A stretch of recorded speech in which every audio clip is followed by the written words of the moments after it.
so. Hallelujah. If it's over, how will I give us going on full? Praise the name of Jesus.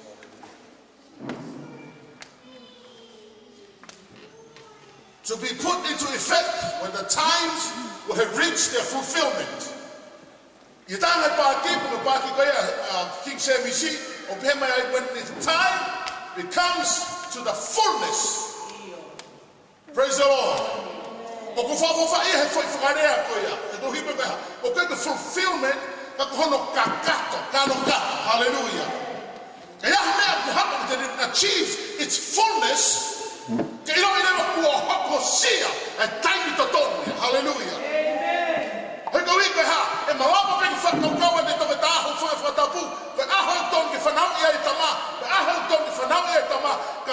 Fullness of time, hallelujah. But thank you for the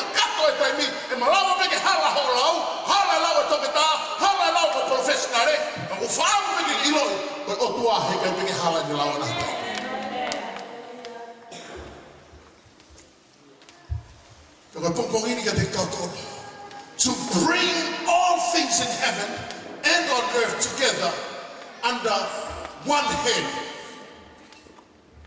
That head is Christ. Praise the Lord. Praise the Lord.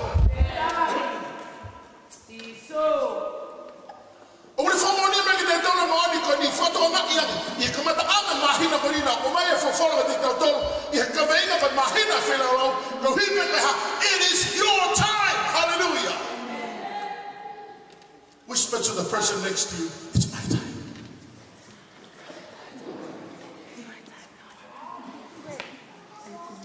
We're going to whisper. To take yourself whisper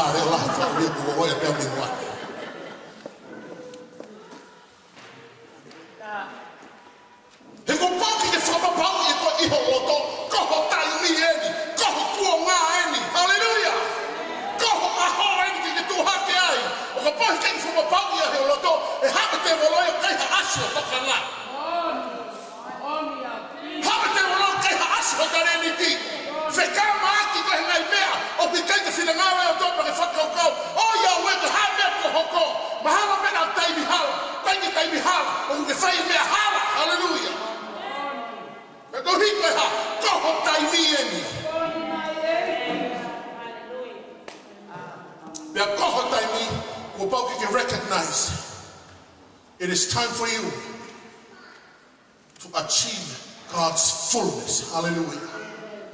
Praise the Lord. Okay,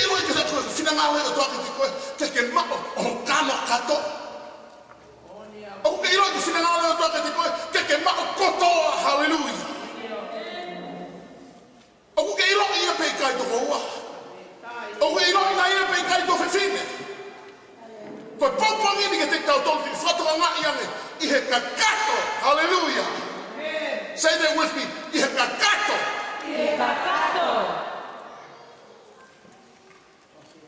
Kaya hamea ko kakato hilala ko ya naturo fai fika og mahina hiki te lava tanaki gai hiki te lava to me ko osi kakato. Hallelujah.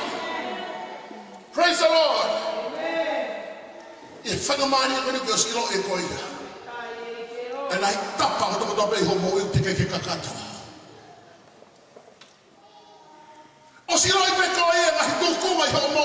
Every aspect, every area within your life where it's not completely according to God's will.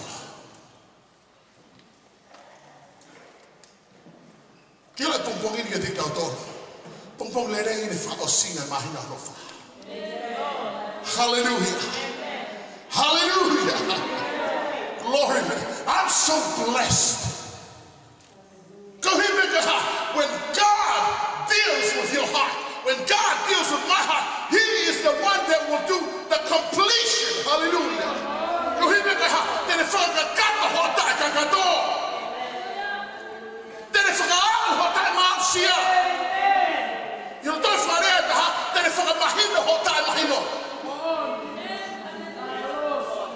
Praise the Lord. Praise the Lord. Okay, no foto mal na ia. O Wai te mi wai te puaki me ngoho tai mahi no ko fotu a ostala mai be ho tai mahi. Lere si hova? Ma wai pe? Tele lere si hova o ai te kakata. Whawheta. Praise the Lord. Ko ki maho inga ia koe ha. Ko koe ko oi ke aho ni. Pe ko pauke makatunga e ho ha. Ho decision making. Asi, eu mati to o monu ia pe ta i moto. Saka ni ki huat big head. Ko ni ki big head. Ka ko a fiu ngau. Ka ko ne fiha mo kei pe he ai. Asi ne tau ho fulu tupu mo ko kei pe he ai. Hai o hinga. Pakai i fo. La na ke ri o te ke whakakato i o mo. Kia whawhala o tuahe ni kau tohe pupongi ni. Te mo kakata ho mo o vera. Praise the Lord. Te mo kakata ho mo o vera ho hu. Vera ho whawhetai. Vera ho hiva. Vera he hiki o ni ma. O vera he o sai o ne. O vera he wheituko tope. Koe te me taha pasi. Toki o ngoi pia maa whanai whare lotu me. Te me ko hui toa o whanamoko a wia.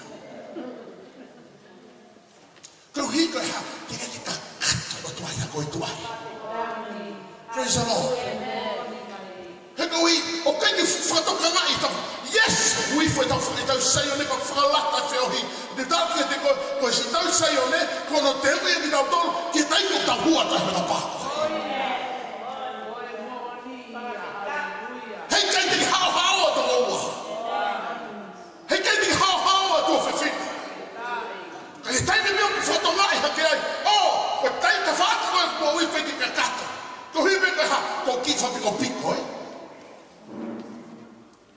Haka me ta whako. Kei ki kakata he ta whako. Ko hui me koe ha, ko tai anga tonu. Si to tonu pea ke whai mea koe. Ko hui koe ha, whawhiwhia maari e kovi.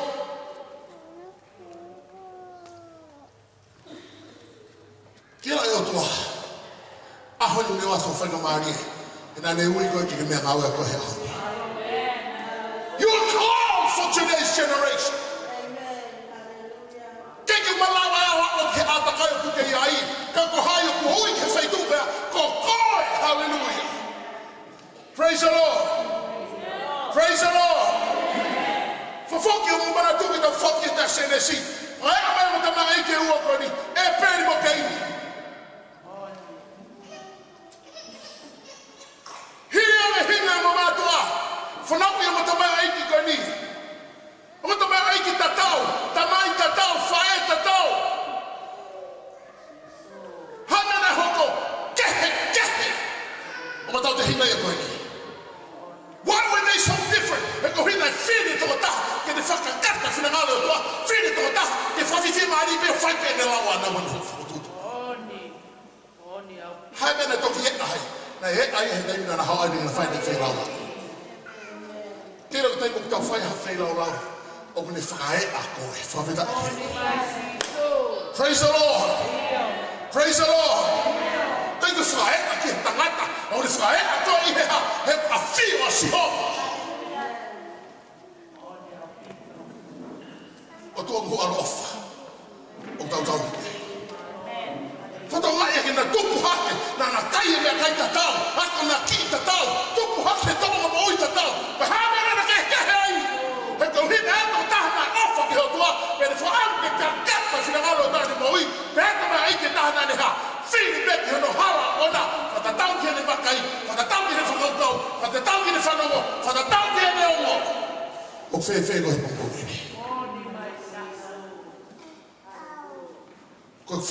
ko he pongoni.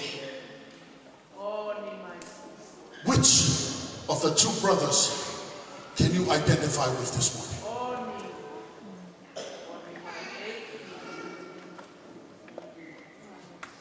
Praise the Lord. Praise the Lord.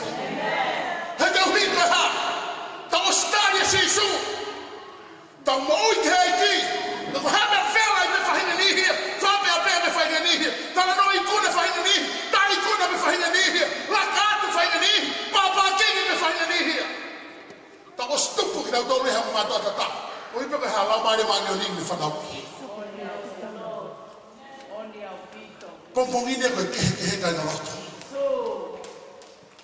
Mātua me he whiri ai tama eki koe ni koe peri. O koe ilo e uei mālohi he rea pata pek tau mea fofonga.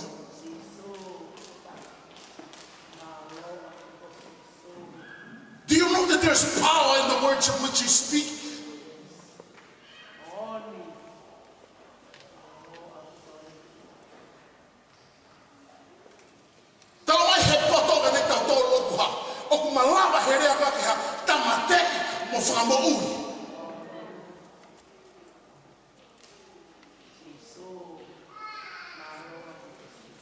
Pom le rea ni dik tau ses. O ku heni o tu hallelujah. Fata ma e wakuna ki e tau tau he ha. He ko tapa ko to pena mo uya ki he to ma e ki ko ni e pe na ha. Praise the Lord. Praise the Lord. O ko wa ko e ku ui ki hi me ko to pena pa ki ya he ki ke fuaki hallelujah. Ki ya me he ko tanaki.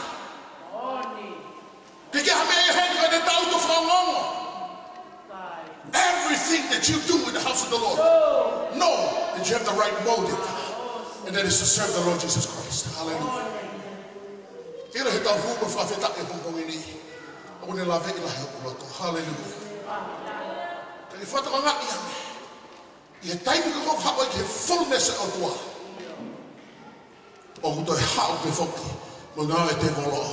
You know fullness in Moyakana.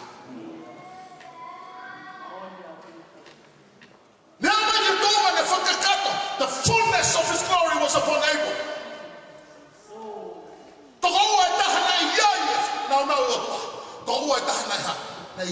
Wickedness, fullness of wickedness was upon him.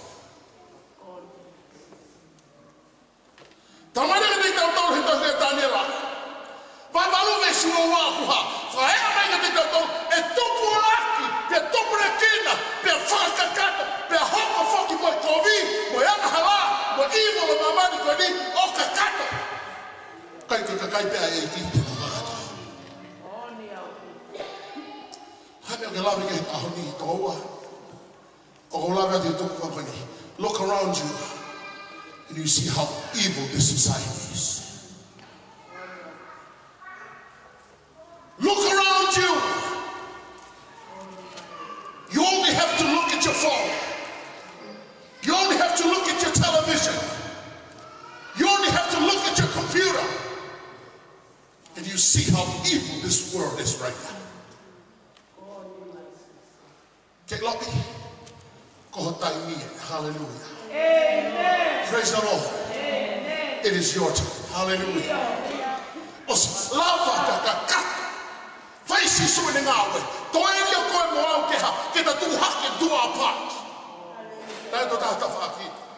Praise the Lord.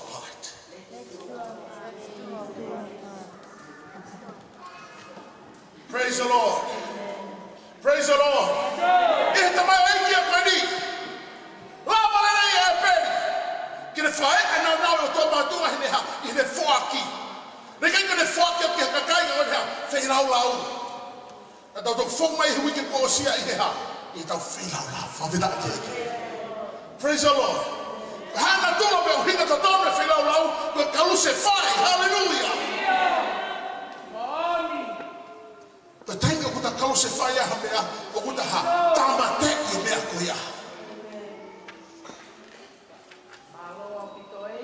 Hallelujah. Hallelujah. Praise the Lord.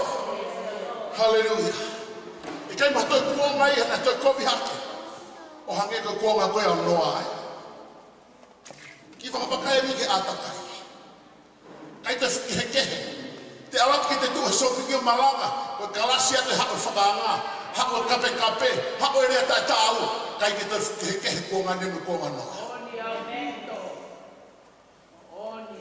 O pena te tuha ke te rea. fia mau fai halotu ia ata kai na tama ki na toluia o kai ka fono halotu ania ka fono ania fia mau pe ta taina to ta to be ngalo ia tek na tolu ai tupu anga pe fatu koia ai fono ko Britania to fatu me tek na tolu ki no silani ko fono na halotu hallelujah rea ka kai ha que fala mal que loto, que ninguém tu paga mato a loto, eu que te fala mal que faz a meia lá porque fica para não ir até que foi daquele que religious. I just get the people. E como are you a religious person? Tell them no. Praise the Lord. Praise the Lord. Oh, we can't get a religious guy. You can't get a loto guy. Oh, you have a relationship with Christ. Praise the Lord. Because part of it, you have Christ. Amen. Kamatay pa. Ito si Jesus Christ. Kailan ka ito dahil ito alin? Og mo alaofa. Og mo keresi. Hallelujah. Praise the Lord. Many of you get frata. Piapa que tu vai tomar o que aqui. Piapa que tu faz a meia. Que o dono que cai maia. Maia que ela tu é só pedir. Maia que vai aqui que está. Maia que está lá no coial do sexto Pentecoste. Okay, just I don't really go to church. Oh, I just go there sometimes. I don't really go there. But hallelujah, hallelujah.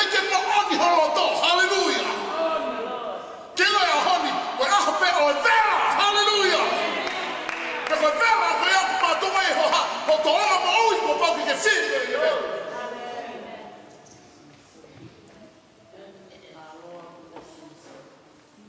Forget the fuck out there. Olha aqui. Tama aqui tá. Ono family. Na ne toho aqui. Ai favor ai otua. I e uho honga e ka tata na o te valo. Mo ia noa. Tamu ne pore i e kumo ue. Ke utuha.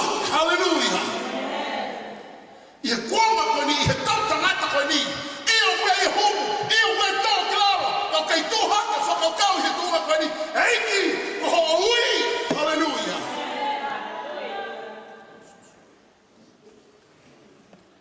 Oku ke fia mako pia o fia mako.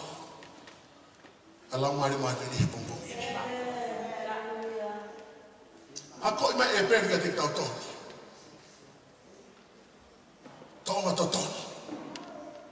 Ako ima e noa ke te tau tōni. Whamunu ia ia. Whamunu ia i he ha. I he mātu aki mo ui aki kotoa. Hallelujah. Kira nemi ki hao e po kotoa.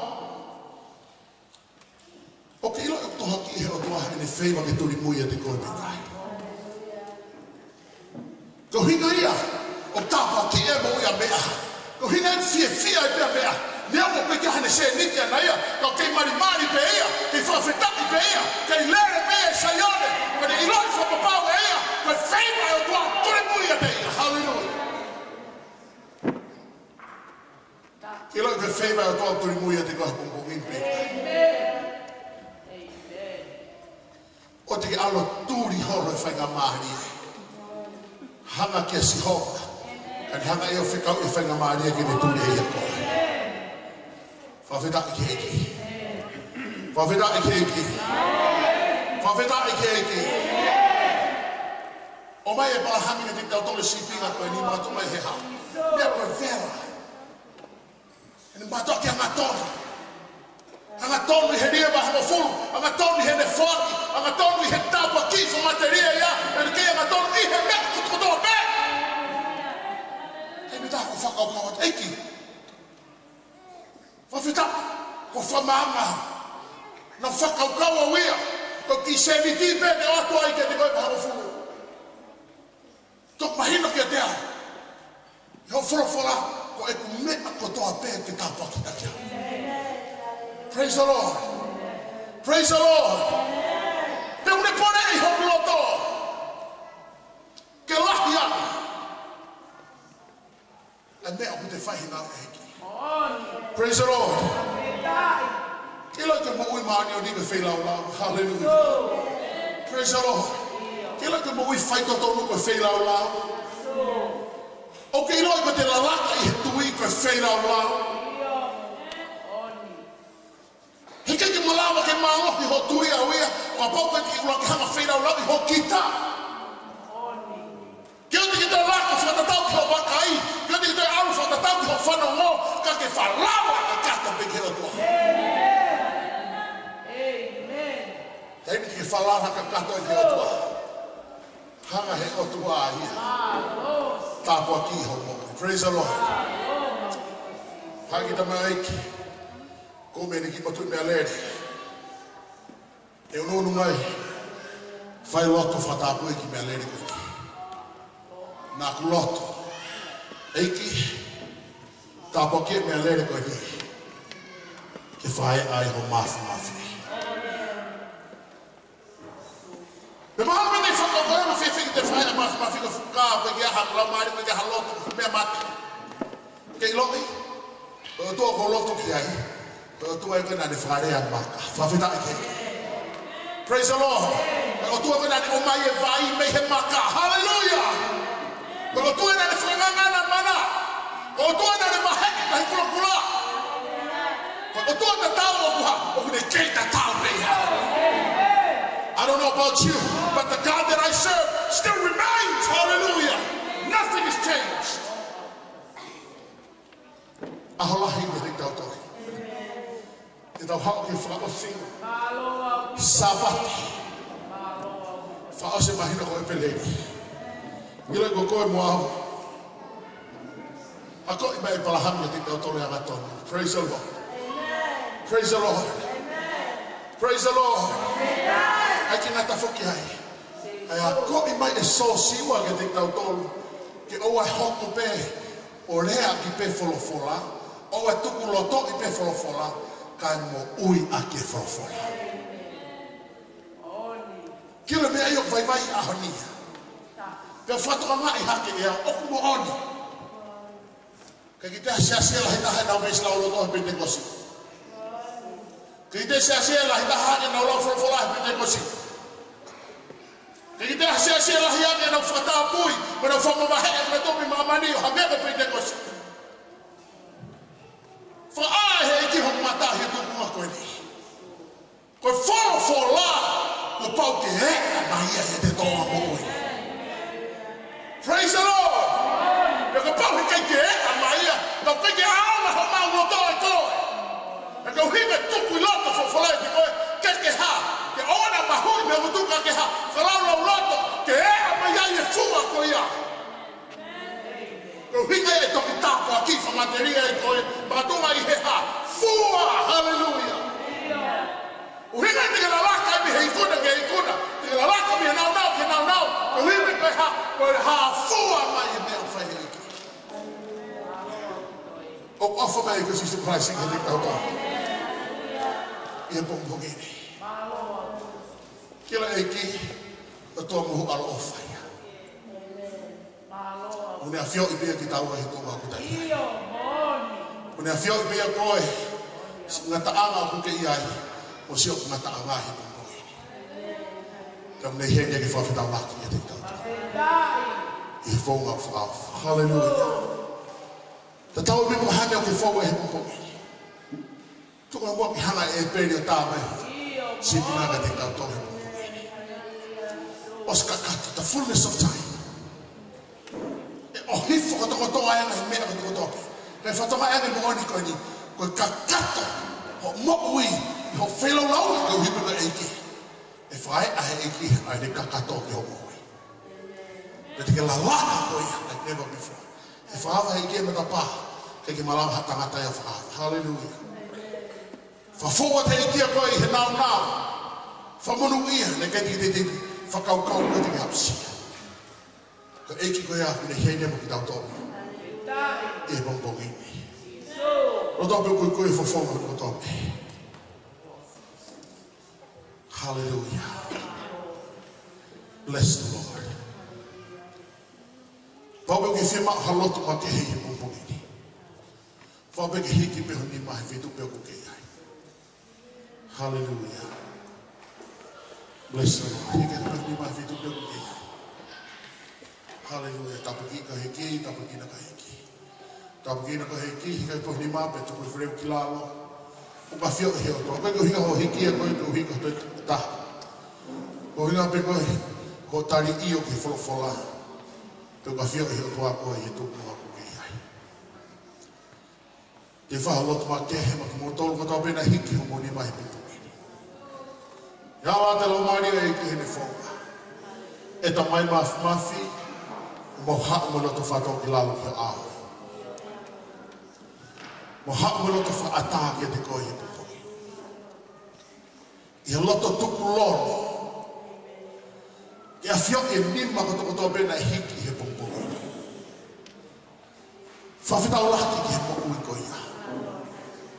Eiki hoko koe whalonga. Hoko koe whaloto lahi. Hoko koe whawhia maarie. Hoko koe hate a tiksis. Koe awhiona. O koe tokai mananga si mea fōua e kinato. Eke mau hako to recommitte ate mau moku i ke te koe. Koe mau whaamu e ke mau moku i vela. Hallelujah. Ke mau moku i luva kotoa. Ke mau moku i whailau lau kakato. E ko ke uia ki mau tonu ko hidu a. Touch each and every life, oh Lord. Tapu kina mo e tona hana besai. Tuka mau ka mātuka te he pongko ini.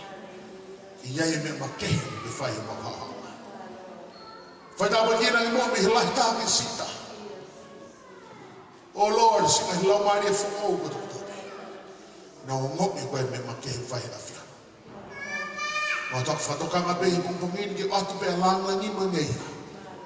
Nau o gloria ke a au beia. He ku tau beia pe mokoe. A hu mokore ko tau beia ngai mea ni wa whapeho alo. Ko Jesus Christ ka ko mau whamo ui. Amen, amen. Ka whapaspas. Hallelujah.